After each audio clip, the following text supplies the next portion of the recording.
I'm thinking about you lately. You have these epic memories of me that I cannot grasp. I'm scrambling to remember, but I just can't. All that's there is the safety I felt because of your existence. I searched for that safety in the folds of my skin, in the pockets of my floral dresses, between my thighs. Sometimes, when you enter my mind, I can't help but whisper your name to myself. It gives me solace to know you're there.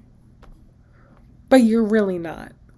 Your absence is felt like a knife to raw meat, cutting me apart to feast upon. I write to you and it's a banquet of vulnerability, honesty in its purest form. Why can I not just accept your silence? Why do I reach for you as though there is an open hand before me, when there is actually nothing? You give me nothing in return to the everything I bear for you. I hold no anger towards you, only longing for connection, closure for what's been a tumultuous journey.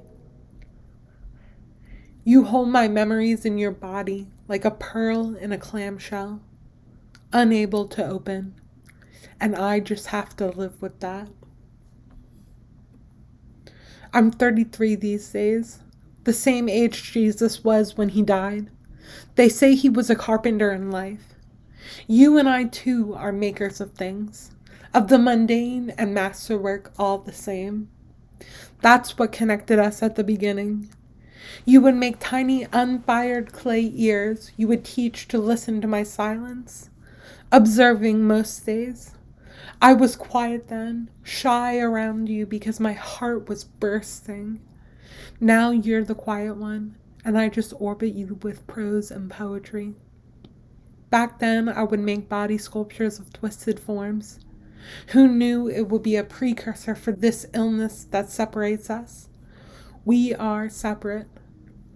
I first saw you on my 21st birthday. I ran from Canal Street in a long blue flower dress because the train was delayed and I didn't want to be late for color theory. I walked into class and sat down on my friend's lap, looked over at you and thought, who's that? I had never seen you before, and you sure are memorable. Now I'm 33 and still wondering who you are, wondering if I'll ever get the chance to know. There's this memory I have after I released all those zines under the heteronym Sophia Mish. You gave a book to my friend whose lap I sat on about a woman who used a pseudonym to write. I always wondered if you really wanted to give it to me. You have this way of speaking to me through other outlets.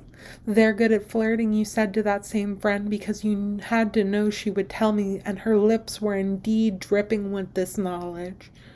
Everyone was on the edge of their seats about us, but nothing ever happened. Nothing beyond a deep, long hug at my thesis show. And then your face faded back into the crowd. I never saw you again. Thank you for coming to the show. It was really special to me that you were there. I was hoping you would read my mind, whispering, please be there, lightly in your direction, even though I never actually voiced it to you. I wish you could read my mind now, but is it really necessary when I lay my heart out in this writing? Someone once said to me, it sounds like you're dead to him, and I just couldn't handle that. As a suicide survivor, those words felt violated. I cried in an alleyway in the Loop for a while, talking to a different friend on the phone. They assured me that you do care about me, but how could they really know? I'm left here in the wondering if you ever think careful thoughts about me.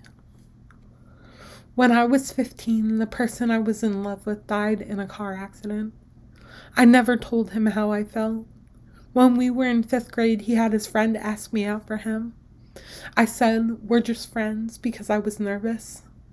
There's so much regret there.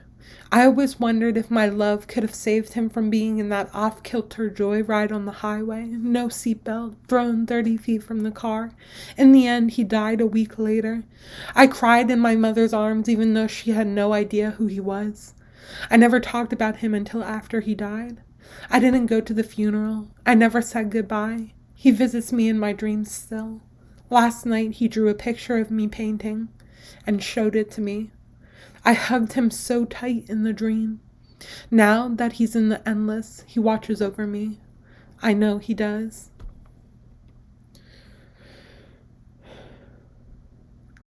There's no way I can go through this life without telling you how I feel about you.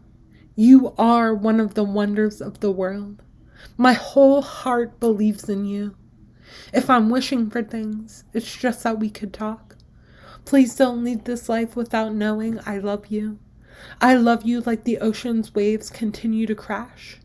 Differently every time, but you can count on the crash. When you dip your feet in my waters, I have an undeniable chill. But the more you stay with me, the more I warm up. How I wish you would dive into these waters of mine.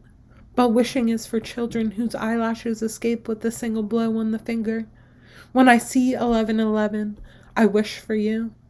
I'm still a child. What can I say?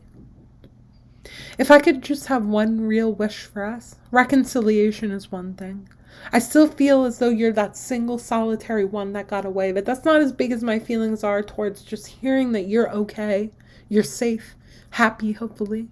Maybe you think about me sometimes, in a good light and not a treacherous one. I so undoubtedly hope that I was more of a light than a darkness for you, but who's to say? Besides you, of course, and you don't say anything. So I'm here, pondering my wish with no input from you. I wish, dear, that we could write letters to each other, back and forth, for a while, then someday meet. Is that 2 wishes? I guess I'm greedy. I am greedy asking you to talk to me when you clearly want nothing to do with me. But I can still wish, can't I?